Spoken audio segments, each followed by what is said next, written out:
하나님의 은혜가 이 시간 우리 모두에게 충만하게 임하시기를, 말씀의 빛이 우리 마음 가운데 온전히 비추시기를 주님의 이름으로 축원합니다.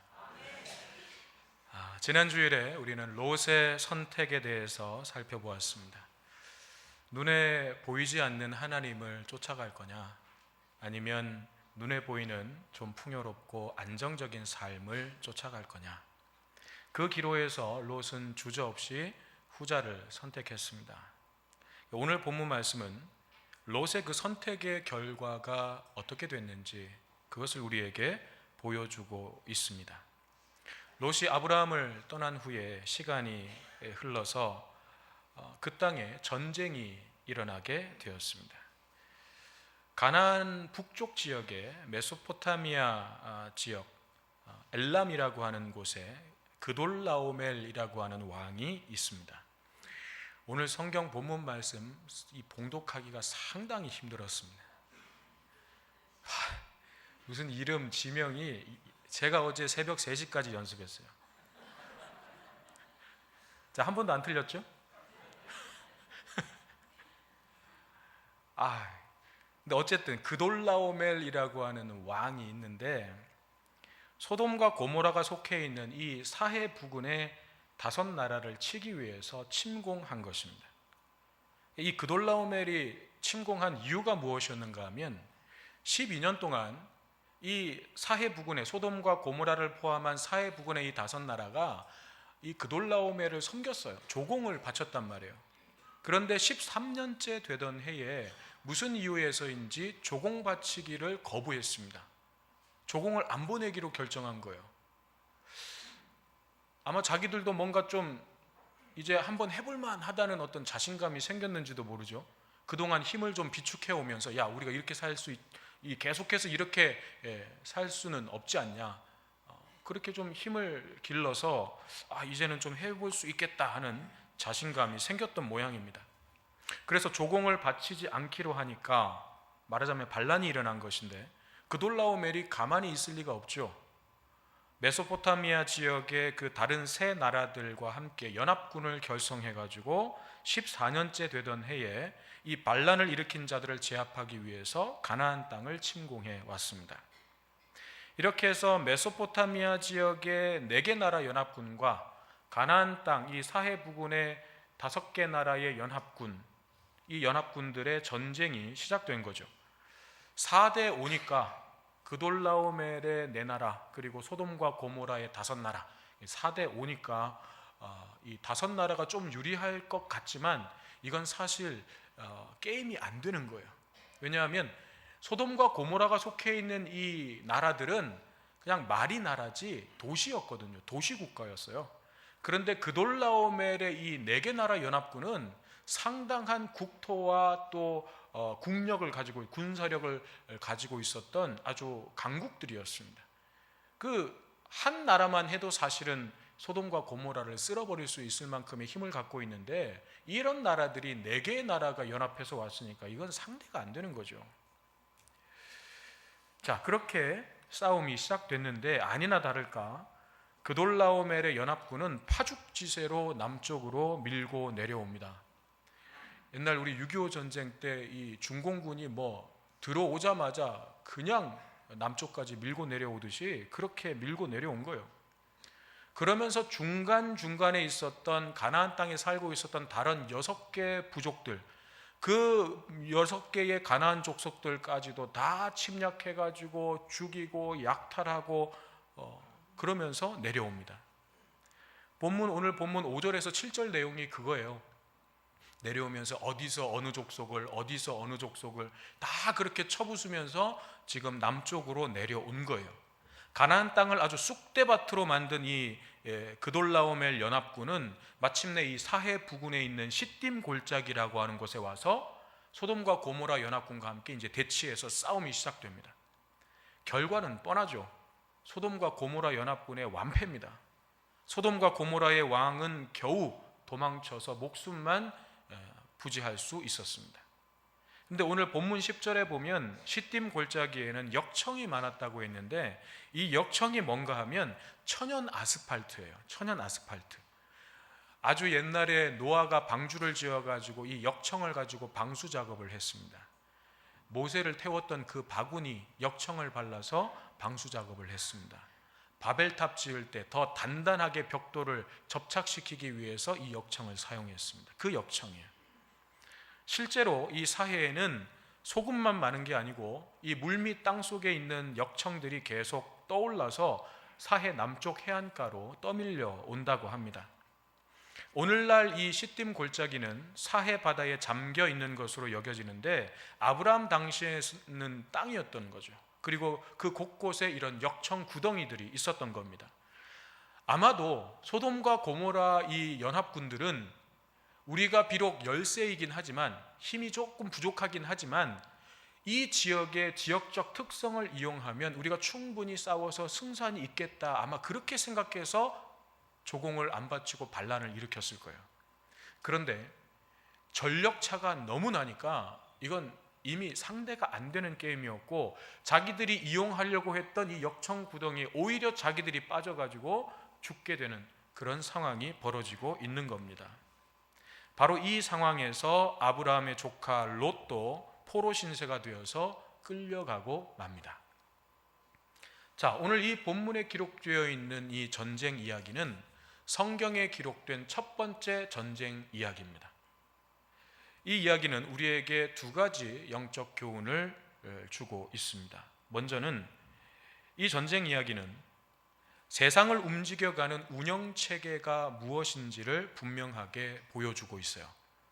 창세기 11장에 보면 바벨탑 이야기가 나옵니다. 바벨이라고 하는 도시를 건설하면서 거기에 아주 높은 탑을 쌓는 인간들의 모습이 나옵니다. 이 바벨탑이라고 하는 것은 하나님과 같이 되려고 하는, 내가 하나님처럼 높아지겠다고 하는 인간의 그 욕심과 탐욕의 상징이죠. 창세기 11장 4절을 보면 이렇게 되어 있습니다. 또 말하되 자, 성읍과 탑을 건설하여 그 탑 꼭대기를 하늘에 닿게 하여 우리 이름을 내고. 이름을 내고라고 하는 것은 이름을 날리고, 우리의 이름을 날리고라고 하는 뜻이에요. 즉 가장 높은 곳에 올라서 내가 으뜸이 되고 최고가 되겠다고 하는 그 세상의 마음을 상징적으로 보여주고 있는 것입니다. 그런데 하나님께서 어떻게 하셨어요? 그들의 언어를 섞어버리셨습니다. 언어를 섞어버리셔서 소통이 안 되도록, 알아듣지 못하도록 하시고 그 사람들을 각 지면으로 흩어버리셨습니다. 그래서 이 바벨 도시와 탑의 공사가 중단됩니다. 그리고 나서 그 뒤에 무슨 내용이 나오냐면 족보를 기록해요. 족보를 쭉 기록하면서 누가 등장하냐면 아브라함이 등장합니다. 그리고 창세기 12장에 아브라함이라고 하는 믿음의 사람의 이야기가 시작되고 있는 거예요. 지금 성경의 흐름이 그런 거예요. 이 창세기 12장이 하나님의 구원의 역사가 본격적으로 출발하는 지점이라고 제가 말씀드렸습니다. 창세기 12장을 기준으로 해서 창세기를 그 전과 후로 나눌 수도 있고, 넓게 보면 성경 전체를 창세기 12장에서 그 전과 후로 나눌 수 있다고 그렇게까지 말씀을 드렸습니다. 그만큼 중요하다는 거죠. 그렇다면 창세기 12장의 아브라함의 등장은 어떤 의미들을 그 속에 내포하고 있는가? 아브라함의 등장이 의미하는 것은 하나님의 구원의 역사가 본격적으로 시작되지 않으면 안 될 정도로 이 세상에 죄악이 깊어져 가고 있음을 보여주는 반증이라고 할 수 있는 것입니다. 다시 말해서 이 아브라함의 등장은 바벨탑 사건 이후에 하나님께서 사람들을 각 지면으로 흩어버리셨지만 그들이 여전히 하나님을 떠나 있고 세상은 욕심의 운영체계가 점점 더 강력하게 지배하고 있음을 보여주고 있는 것입니다. 그리고 오늘 우리가 읽은 이 전쟁 본문은 바로 그런 세상의 모습을 구체적으로 보여주고 있는 것입니다. 바벨이 세워졌던 곳의 지명 이름이 시날 평지라고 하는 곳입니다. 오늘 본문 1절에 처음 등장하는 이름이 시날 왕의 이름입니다. 이 전쟁 이야기가 보여주는 세상의 모습은 무엇인가? 하나님을 떠나서 욕심의 운영체계에 지배당하는 인간들의 세상은 강한 자가 지배하고 다스리는 세상이라는 거예요. 이 전쟁이 보여주는 세상의 모습은 힘이 강한 자가 지배하고 다스리는 세상이다. 세상의 원리는 그런 거다. 이것을 보여주고 있는 것입니다. 가나안 5나라가 갑자기 반란을 일으킨 이유가 뭘까요? 조공을 바치지 않기로 결정한 이유가 뭘까요? 성경에 정확하게 기록되어 있지 않으니까 우리가 그 정확한 이유는 모르지만 우리가 그냥 생각해봐도 뻔한 거예요. 자기들이 힘이 없기 때문에 지금 조공을 바치는 거거든요. 그래서 빼앗는 자가 아니라 조공을 바쳐야 되는, 빼앗기는 자, 다스리는 자가 되지 못하고 섬기는 자가 되어 있는, 지배당하는 자가 되어 있는 이 상황을 벗어나고 싶은 거예요. 누구도 그런 걸 경험하고 싶지는 않아요. 그 상황을 벗어나고 싶은 거예요. 그런데 힘이 없었던 거예요. 아마도 힘을 그동안 비축하면서 여러 가지 준비들을 했을 것입니다. 그래서 야, 이제 해볼 만하다, 한번 해보자, 그렇게 결정을 했을 겁니다. 내가 더 강한 자가 되지 못하면 더 높이 올라갈 수 없고 더 많이 가질 수 없기 때문에 더 강해지기 위해서 끊임없이 노력하는 세상입니다. 자, 그돌라오멜의 입장에서 보면 이건 괘씸하기 이를 데 없는 거예요. 내가 힘이 있고 지들은 힘이 없어요. 그러면 당연히 내가 지배하고 다스리는 게 맞아요. 힘이 없는 그들은 자기를 섬기고 또 조공을 보내는 것이 맞아요. 그런데 그걸 안 하겠다고 하는 거죠. 자기를 섬기지 않겠다고 하는 것을 도저히 용납할 수가 없는 것입니다. 다시 더 강한 힘으로 제압하지 않으면 안 된다고 여겼기 때문에 연합군을 이끌고 침공해 온 것입니다. 욕심의 운영체계가 지배하면, 그 속에서 살아가면 필연적으로 나타나는 3가지 모습이 있습니다. 우리 10가지 같이 공부했던 분들 기억나십니까? 우리 안에 욕심의 운영체계가 들어와서 작동할 때 우리에게서 나타나는, 필연적으로 나타나는 3가지 모습이 있습니다. 하나는 키재기입니다. 또 하나는 뭐예요? 편가르기입니다. 마지막 힘겨루기입니다. 욕심이 들어오면 반드시 키를 재보게 되어 있습니다. 누가 더 큰가? 누가 더 잘 나가나? 누가 더 잘생겼나? 누가 더 예쁘나? 키를 재보게 되어 있습니다. 키를 재고 나면 비슷한 사람들끼리 편을 가릅니다. 네 편, 내 편. 편이 갈리고 나면 반드시 힘을 겨뤄봅니다. 왜냐하면 비교를 해봐가지고 좀 우세하다 싶은 쪽은 지배하려고 듭니다. 다스리려고 듭니다. 우위에 서려고 듭니다. 그러면 누가 그냥 가만히 앉아가지고 지배를 당할 사람이 누가 있어요? 반항하고 저항하는 것입니다. 거기에서 갈등과 싸움이 일어나고 전쟁이 일어나는 거죠. 이 세상의 원리가 그렇습니다. 오늘 본문 말씀은 바로 이것이 세상의 모습이고 앞으로 흘러갈 인류의 역사가 바로 이런 모습이 될 것임을 우리에게 보여주고 있는 것입니다. 강한 힘을 가진 자가 지배하게 되는 세상. 그런데 영원히 지배자의 자리를 지키는 자도 없는 세상. 왜냐하면 더 강한 힘이 나타날 거니까. 온 세계를 지배해도 시간이 지나고 나면 그것보다 더 강한 힘이 또 나타나니까. 영원히 지배자는 없는 세상. 그런데 힘이 있는 자가 다스리는 세상. 이 모습을 보여주고 있는 겁니다. 실제로 인류의 역사는 이렇게 흘러왔고 지금도 이 치열한 싸움과 전쟁은 계속되고 있습니다. 서로 더 강한 힘을 소유함으로써 우위에 서겠다고, 주도권을 주겠다고 얼마나 편가르기와 힘겨루기가 한창입니까? 한반도를 중심으로 힘겨루기와 편가르기 여러분 보이십니까? 얼마나 치열하게 지금 불꽃 튀는, 정말 눈에 지금 가시적으로 보이지는 않지만 정말 전쟁과도 같은 그런 갈등이 일어나고 있습니다. 지난 한 주간 여러분의 삶 가운데서도 이런 전쟁과도 같은 싸움을 싸우지 않으셨습니까? 여러분의 삶의 현장 정말 전쟁을 치르는 것처럼 치열하셨을 것입니다. 그런데 그 속에서 여러분 승리하셨습니까? 그 싸움에서 승리하셨나요? 평화를 좀 얻으셨나요? 그 치열한 전쟁터에서 여러분의 안식처는 어디였습니까? 여러분이 쉴 만한 쉴 곳은 어디였습니까? 여러분이 피할 피난처는 어디였습니까? 아무리 물이 넉넉해도 그 물질적 풍요로움이 우리의 평화를 보장해 주지는 못합니다. 참된 안식을 우리에게 제공할 수는 없습니다. 죄의 문제를 해결하지 않는 한, 우리 안에 침투해 있는 이 욕심의 바이러스를 치료하지 않는 한, 오늘 롯의 모습처럼 이 땅에서 계속해서 갈등과 싸움과 전쟁의 소용돌이 속에 휘말리게 될 것이고 포로가 되고 사로잡힌 자가 될 것입니다. 진정한 평화는 강한 힘이 있고 부족함이 없는 곳에서 누리게 되는 것이 아니라 죄가 없는 곳에서 누리게 되는 것입니다. 예수 그리스도의 십자가 그늘 아래에서만 우리는 참된 안식과 평화를 누릴 수 있음을 기억해야 하겠습니다. 낮아짐과 섬김의 본을 보이신 예수님의 마음이 우리의 오염된 욕심의 마음을 치유하시고 회복시킬 때에만 우리는 참된 평화를 얻을 수 있음을 기억해야 하겠습니다. 오늘 본문 말씀을 통해서 하나님께서 깨닫게 하시는 두 번째 의미는 이 세상에 안전지대는 없다는 거예요. 롯이 소돔에 거주하게 된 중요한 이유 가운데 하나는 그곳이 물이 풍족하고 넉넉했기 때문이기도 하지만 안전했기 때문입니다. 아브라함과 같이 있던 때에는 천막 생활이었어요. 텐트 치면서 살아야 돼요. 그런데 소돔은 도시입니다. 당연히 천막에서 지내는 것보다 도시에서 살아가는 것이 훨씬 더 편리하고 안전합니다.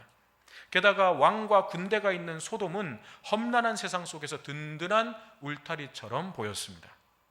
친족들하고 함께 있는 것보다 좀 더 큰 집단에서 좀 더 큰 힘을 가지고 있는 집단에 내가 소속되는 것, 멤버십이 되는 것, 그것이 더 강한 힘을 얻게 되는 것도 사실입니다. 그렇기 때문에 더 안전하고 풍요로운 삶을 위해서는 소돔에 정착하는 것이, 소돔을 선택하는 것이 필연적이고 당연한 것이라고 할 수 있습니다. 그런데 안전할 거라고 생각한 그것도 결코 안전지대가 아니었다는 거죠. 그곳에서 롯은 전쟁의 소용돌이에 휩쓸리고 말았습니다. 이 세상 어느 곳에도 안전지대는 없습니다. 롯이 풍요롭다고 판단했던 곳이 패배와 절망의 장소가 되었습니다. 든든할 것 같았던 왕들은 패배해서 도망가기 급급합니다. 롯이 풍요와 자기 삶의 방패막이라고 생각했던 모든 것들이 붕괴되는 것을 보게 됩니다. 성벽은 순식간에 무너졌고 그동안 쌓아왔던 모든 재물도 한순간에 잃어버리고 말았습니다. 그렇습니다. 내가 안전하고 문제없다고 생각하는 것들이 오히려 아주 취약하고 위험한 것일 수 있음을 우리는 생각해야 합니다. 우리가 의지하고 우리가 견고하다고 생각하는 많은 것들이 사실상 모래성일 수 있음을 우리는 언제나 염두에 두어야 합니다. 그러므로 우리는 먼저 하나님을 의지해야 합니다. 우리의 산성과 요새가 되시는 하나님께 나아가야 합니다. 그곳이 우리의 인생의 가장 안전한 곳임을 알아야 합니다. 하나님을 의지한다는 것이 무엇입니까?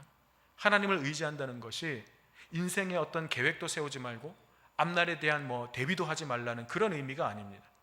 우리가 저축도 하고 보험도 들고 연금도 들고 하는 그런 기본적인 노력들, 그런 것들이 의미 없고 필요 없다는 말이 아닙니다. 하나님을 의지하고 모든 것을 다 맡긴다는 것이 나는 아무것도 안 하고 그냥 가만히 있는 것, 그걸 의미하지는 않아요. 인간적인 방법과 노력 아무 쓸모없는 거다, 이걸 의미하는 것도 아니에요. 오히려 하나님은 하나님께서 우리에게 주신 삶에 대해서 우리가 책임적인 자세를 가지고 성실하게 땀 흘리는 노력을 기뻐하십니다. 하나님을 의지한다는 것은 내가 내 힘과 노력으로, 내가 가진 능력으로 내가 행복할 수 있고 삶을 지켜낼 수 있다는 교만함을 내려놓는 것입니다. 그리고 하나님께 도우심을 구하는 것입니다. 그것은 날마다 우리 자신을 말씀 앞에 세우는 것이고 매 순간마다 하나님의 함께하심을 인식하면서 기도하는 것입니다. 그럴 때 나의 방패가 되시고 피난처가 되시며 내 삶의 최고의 안전지대가 되어주시는 하나님을 만나고 경험하게 되는 것입니다. 너무 뻔한 얘기 같죠? 에이, 그 뻔한 얘기 누가 모릅니까? 그렇게 생각하실 분들도 계실 거예요. 근데 여러분, 진리는 언제나 단순합니다. 여러분, 건강한 삶을 살아갈 수 있는 특별한 비법 알고 계시는 분 계십니까? 저한테도 좀 알려주십시오. 건강한 삶을 살아갈 수 있는 특별한 비법. 여러분이 병원을 가서 의사들에게 물어보시면 건강하려면 어떻게 해야 됩니까? 한결같이 다 똑같은 얘기예요. 신선하고 좋은 거 골고루 드세요. 짜지 않게 드세요. 천천히 드세요. 그리고 운동하세요. 그리고 잘 주무세요.